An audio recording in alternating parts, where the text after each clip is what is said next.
Hey, it's Raven Tactical here. Gonna do the kind of video I'm gonna put out today. It's more of in my story of 9/11 and kind of what 9/11, when it happened, where I was, and what had happened, and how it felt to me at that time. And at the time, I was in my 20s. I graduated high school in 2000.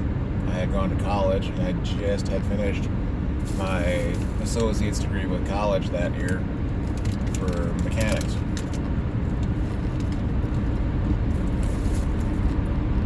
And what I had done was I worked at a small shop, and then I started working for AutoZone as a parts clerk, and that was my job. And I was starting to get involved with the car club, because that was the thing I was involved with. Was we raced cars, did import stuff. And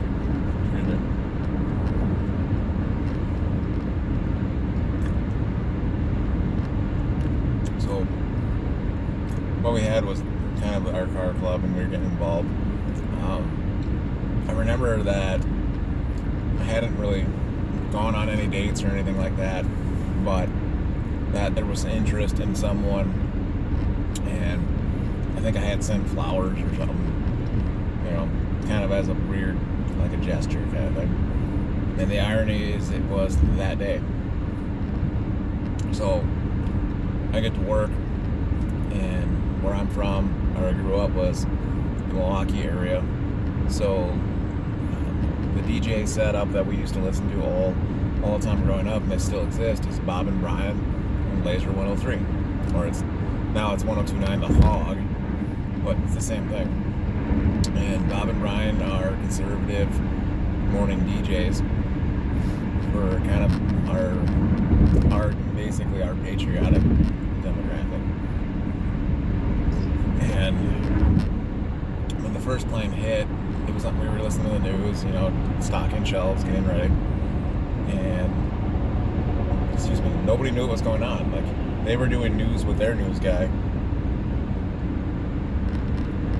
and all of a sudden they weren't sure. They were reporting, the first plane hit, and everybody thought it was an accident at first. Like, they didn't think it was terrorism. And then it was shortly after that the second plane hit, and that's when we knew it wasn't this. It was, bad. So we're sitting there going at work like, man, now what? I'm in my 20s going, great. And my worldview back then was focused more on the cars. And my worldview then wasn't political. Conservatively, I voted conservatively, but I didn't have much life experience, so I didn't know, And so we're sitting there at work, and it was kind of weird. And, everything stopped. Like, honestly, everything stopped. Everybody froze where they were at work, and we panicked a little bit. I wouldn't say panicked in the sense like we went riding in the streets, but it was just a weird thing, All the planes were grounded. Everything stopped, and then I was talking to the person that I was interested in, they were surprised at when they got it, and they got the flowers, and we agreed to meet up later that day. And I remember driving to go get gas, and all the premium gas was sold out, and we went out and picked up, went through Milwaukee, and there was police. Every police unit was out there.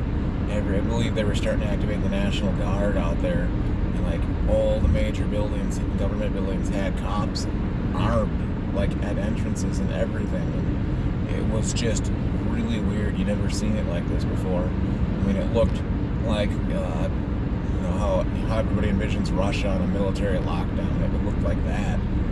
We were driving around trying to figure things out, and to that day I never saw the footage because I was at work, and then I didn't see it that night either.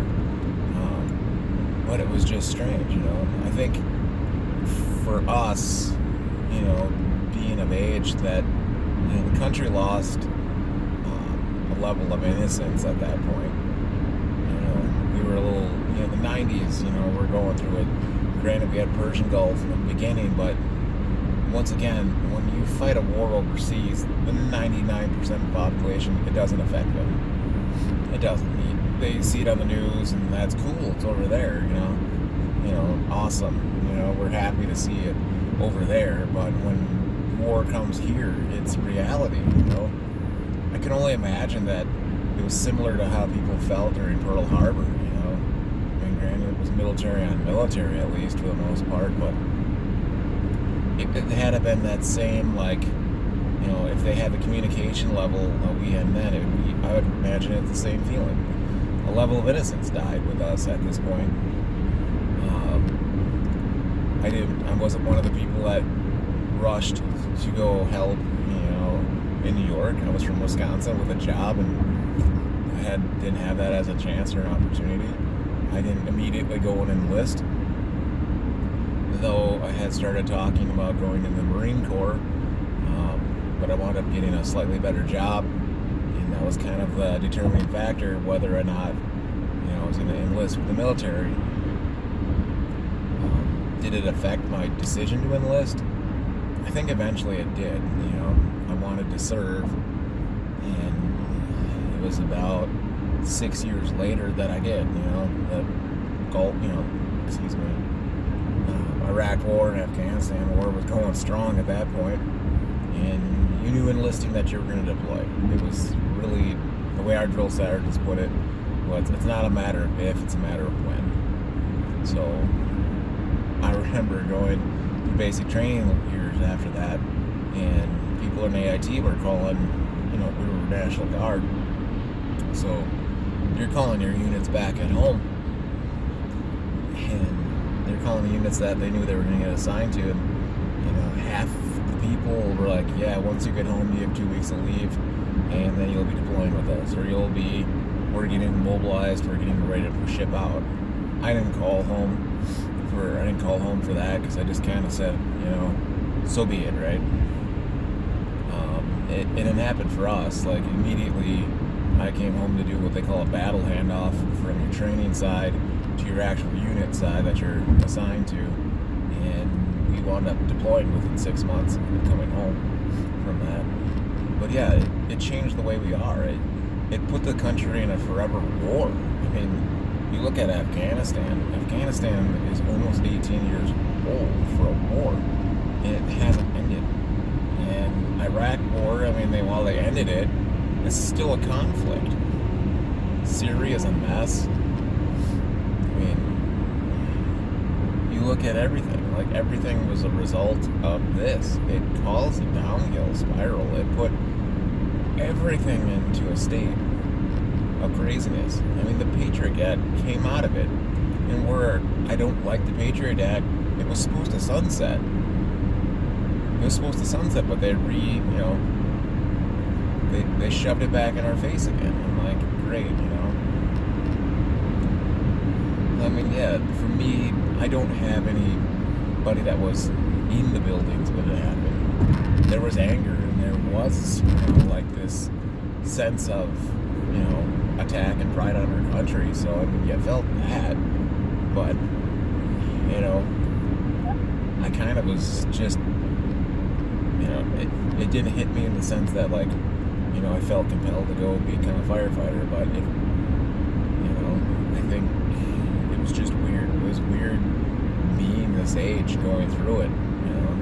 Now I look at it like these kids now, today, I mean, if you're younger than 18, or really if you're basically, you weren't even 6 years old at the time, you don't have any memory of it. It's just a day in history. So, I mean, you know, hats off to the people and the first responders, because that's amazing. To me, was what they did. That was cool to see, you know. It's amazing to see how New York, you would think New York being such a strange liberal town that, you know, you would you'd think they would run, but for a town like that, they actually take pride in their city and their metropolis, and they actually, everybody fought together to save each other. Yeah, you had people who ran and whatnot, but people were resourceful and they put forward their volunteerism. They, went to take people out. They went to get all this out. I mean, the people at the Pentagon. I mean, that's insane. To me, it was insane. Like the Pentagon, most people would think it's an office complex, and then now you're getting basically a plane smashing through, and that's crazy. I mean, these people went to work on a normal day, not thinking twice about war or being at war, and you'd wonder what these people think now. Like, man, we've gone to war for this, and we've been at war for this, and it doesn't seem like we can end it now because we're fighting a war on terrorism. And we don't play to win. We're just playing the game. And, the plane that eventually they had to crash it, it's wild to think that these people on this plane started putting the things together. And you wonder where that plane was intended to go, Was it intended for the White House, or was it intended for the Capitol building? If you think about it, Tom Clancy's book actually referenced one of them, and it was a book about how Japan attacked America, and in the end, that plane, a Japanese pilot, before 9/11 and all this happened, actually drove the plane into the Capitol building and killed everybody. So it brings a whole concept of like what ifs. I think 9/11 spurred preparedness, in a sense. If you thought about it, going to war and being prepared. Our country definitely wasn't as a whole, but now you're thinking, man, if more things could happen, if they could get an EMP here, if they could get all this stuff, how would, making first responders safer and being able to respond better, like tools and all this.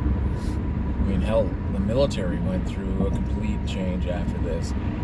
Everybody has body armor and ACHs and all the upgrades that went through it in fighting a asymmetric warfare style. Like, look how much technology and things that came from it. For the most part, when they entered the war, it was soft top Humvees, and now you look what you're getting. It just shows the progression of where this country went. It went from being like a naive country to a very, very military dominating force with heavy hardware and troops that have been trained for a lot of different wars than most people in the past have. So, this is kind of, it's not so much a tribute. I guess it's just my outlook on 9/11. I appreciate everybody's efforts, and I appreciate the people that went through and did everything. That's brave. It takes a lot to walk into that fire. And granted, they didn't know there was a terrorist attack, but to go into that building and start pulling people out, and look how many people they saved. It's a tragedy at how many died, but look how many were saved. I remember when they first had the toll numbers, they were estimating tens of thousands were dead, just because of all the population and people in it. So, I'm going to cut it short, or not short. This is the longest video I've probably done in a while. So, anyways, just keep that in memory. Keep it in mind that the people who gave up their lives for this, kind of have a day or a moment of silence for them, and just respect the first responders, the military, the police that went through it, and just get hats off to them. I can't imagine what it was like to go through it. Never been in that kind of situation, and feel for the families. So remember to hug your family, because you don't know. Going to work tomorrow, it could happen to you. So it's Raven Tactical, and we're signing off. Have a great day.